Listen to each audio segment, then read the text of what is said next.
Sridevi madam ಅವರು ನಮ್ಮ ಇಲಾಖೆ ಹೆಮ್ಮೆ ಬುಕ್ಲೆಟ್ಗಳನ್ನು ನೀಡುವ ಮೂಲಕ ಸ್ವಾಗತ ಕೋರಬೇಕು ಅಂತೇಳಿ ವಿನಂತಿಸಿಕೊಳ್ಳುತ್ತೇನೆ. ಹೃತ್ಪೂರ್ವಕ ಸ್ವಾಗತವನ್ನು ಕೊಡುತ್ತೇನೆ.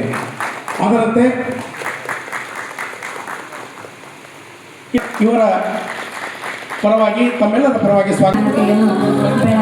ನಾವೆಲ್ಲರೂ ಇವುಗಳೆಲ್ಲ ಸೇರಿ ನನ್ನ ಜ್ಞಾನದ ಪ್ರತೀಕವಾದ ಜ್ಯೋತಿಯನ್ನು ನಾವೆಲ್ಲರೂ ಕೂಡಿ ದೀಪವನ್ನು ಹೇಳುವುದು ಸರಳತೆಯಲ್ಲಿ ಮಹತ್ವ ಇದೆ, ವಿನಯದಲ್ಲೇ ಮಹಿಮೆ ಇದೆ ಎಂದು ಸಾರಿದಂತಹ ನಟ ಅವರು ಕೇವಲ ನಟರಲ್ಲ, ಅವರು ರಾಜ್ಕುಮಾರ್ನನ್ನ ಎಲ್ಲದಕ್ಕೂ ಹೋಲಿಸಿದಾರೆ. ನಮ್ಮ ಮಕ್ಕಳು ಯಾರಾದ್ರೂ ಇದ್ರೆ ನನ್ನ ಮಗನಿಗೆ ಏನು ಕಮ್ಮಿ ರಾಜ್ಕುಮಾರ್ ಇದ್ದಂಗಿದ್ದ ಅಂತಾರ. ಅಂದ್ರೆ ರಾಜ್ಕುಮಾರ್ ಹೋಲಿಕೆಗೆ ನಿಲುಕದಂತಹ ವಸ್ತು ವ್ಯಕ್ತಿ. ರಾಜ್ಕುಮಾರ್ನ ಅಭಿನಯವನ್ನ ಯಾರನ್ನ ಕಂಪೇರ್ ಮಾಡಕ್ಕಾಗಲ್ಲ ಅಂತ ಅದ್ಭುತವಾದಂತಹ ನಟನೆಯನ್ನ ಡಾಕ್ಟರ್ ರಾಜ್ಕುಮಾರ್ ಅವರು ಈ ನಾಡಿಗೆ ಕೊಟ್ಟಿದ್ದಾರೆ. ರಾಜ್ಕುಮಾರ್ ಅವ್ರ ಬಗ್ಗೆ ಹೇಳೋದಂದ್ರೆ ಸೂರ್ಯನನ್ನ ನಿಮ್ಗೆ ಪರಿಚಯ ಮಾಡಿಸ್ದಂಗೆ ಅಷ್ಟೇ. ಯಾಕಂದ್ರೆ ಎಲ್ಲರಿಗೂ ಗೊತ್ತದ, ನನಗೆ ಮಾತಾಡ್ಲಿಕ್ಕೆ ಅವಕಾಶ ಕೊಟ್ಟಿದ್ದಾರೆ, ಒಂದು 4 ಮಾತು ಮಾತಾಡಕ್ಕೆ, ಇದೊಂದು ಔಪಚಾರಿಕ ಅಷ್ಟೇ. ರಾಜ್ಕುಮಾರ್ ಅವರನ್ನ ಉಪನ್ಯಾಸದ ಬದಲು ಅವರನ್ನ ಕೇಳಬೇಕಾಗಿರೋದು ಹಾಡಿನಲ್ಲಿ, ಅವರನ್ನ ನೋಡಬೇಕಾಗಿರೋದು ನಟನೆಯಲ್ಲಿ, ಅವರನ್ನ ಕಾಣಬೇಕಾಗಿರೋದು ಕನ್ನಡ ಮತ್ತು ಸಂಸ್ಕೃತಿಯಲ್ಲಿ. ನನ್ನ ಪ್ರಕಾರ ರಾಜ್ಕುಮಾರ್ ಅನ್ನೋ ಒಂದು ಏನು ಪದ ಅದಲ್ಲ, ಅದು ವರ್ಣನಾತೀತವಾದಂಥದ್ದು.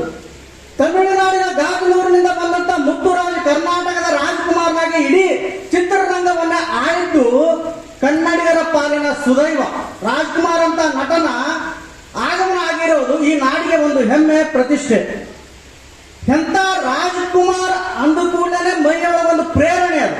ನಾವೆಲ್ಲ ಏನ್ ಅನ್ಕೊಂಡಿದ್ದೇವೆ, ಕಲೆ ಅನ್ನೋದು ಒಂದು 4 ಗೋಡೆಗಳ ಮಧ್ಯೆ ಕಲ್ತ್ಕೊಂಡು ವೇದಿಕೆಯ ಮೇಲೆ ಬಂದು ಅಭಿನಯಿಸುವಂತ ಪ್ರಯೋಗ ಅಲ್ಲ ಅದು. ಅಭಿನಯ ಅನ್ನೋದು ರಕ್ತದಲ್ಲಿ ಬೆಳೆತಿರಬೇಕು.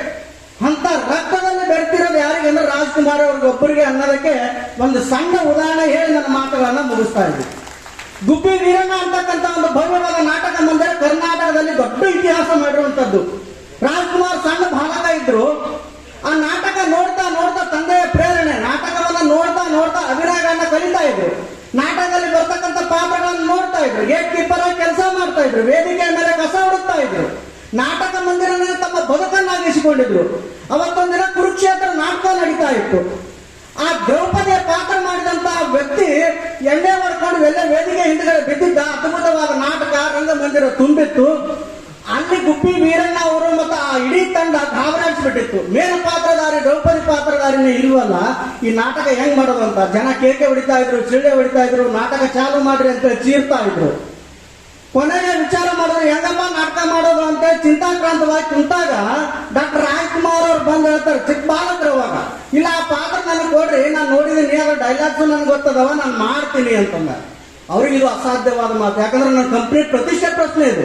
ಗುಬ್ಬಿ ವೀರಣ್ಣ ನಾಟಕ ಕಂಪನಿ ಅಂದ್ರೆ ಕರ್ನಾಟಕದಲ್ಲಿ ಹೆಸರು ಮಾಡುವಂಥದ್ದು. ಒಂದೇ ಒಂದು ಕಪ್ಪು ಚುಕ್ಕಿ ಆದ್ರೆ ನಾಡಿನಾದ್ಯಂತ ನನ್ನ ಕಂಪನಿ ಪ್ರತಿಷ್ಠೆ ಹಾಳಾಗ್ತದೆ, ಸಾಧ್ಯ ಇಲ್ಲ ಅಂತ ಹೇಳಿ ರಾಜ್ಕುಮಾರ್ ಹೋಗಿರ್ತಾರೆ. ಇಲ್ಲ ನನಗೊಂದು ಅವಕಾಶ ಕೊಟ್ಟು ನೋಡಿ, ನಾನು ಮಾಡಿ ತೋರಿಸ್ತೀನಿ, ಹಿಂದೆ ಇದ್ರೆ ಮತ್ತೆ ನೆಕ್ಸ್ಟ್ ಶೋನ ಚೇಂಜ್ ಮಾಡೋಣ ಅಂತೇಳಿ. ಸರಿ, ಅನಿವಾರ್ಯ ಆಗಿತ್ತು. ಅಲ್ಲಿ ಪಾತ್ರಧಾರಿ ಕುಡಿದು ಬಿದ್ದಿದ್ದಾನೆ, ಹೆಂಗಾದ್ರೂ ಮಾಡಿ ಇದೇ ಒಂದು ಭಾರತ ಸೀರೆ ಉಳಿಸ್ಬಿಡೋಣ ಅಂತೇಳಿ ರಾಜ್ಕುಮಾರ್ ಅಲ್ಲಿ ದ್ರೌಪದಿ ಪಾತ್ರ ಮಾಡಿ ಬಿಡ್ತಾರೆ. ಅದ್ಭುತವಾದ ನಟನೆ ಮಾಡ್ತಾರೆ ರಾಜ್ಕುಮಾರ್. ತಾವೇನು ಅನ್ನೋದನ್ನ ಆ ವೇದಿಕೆ ಮುಖಾಂತರ ತೋರಿಸ್ಕೊಡ್ತಾರೆ.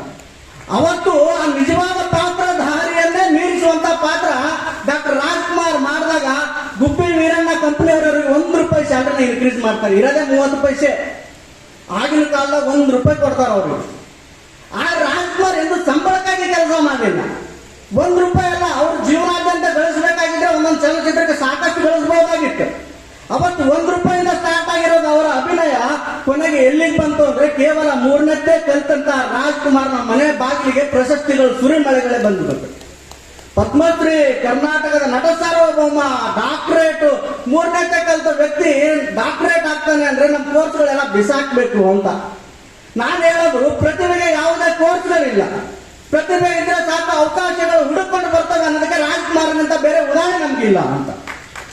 ಮನುಷ್ಯ ಅರ್ಹತೆ ಗಳಿಸ್ಬೇಕು, ಅವಕಾಶಗಳು ತಾನಾಗೆ ಬರ್ತವೆ ಅನ್ನೋದಕ್ಕೆ ರಾಜ್ಕುಮಾರ್ ಅವರ ಪ್ರೇರಣೆ.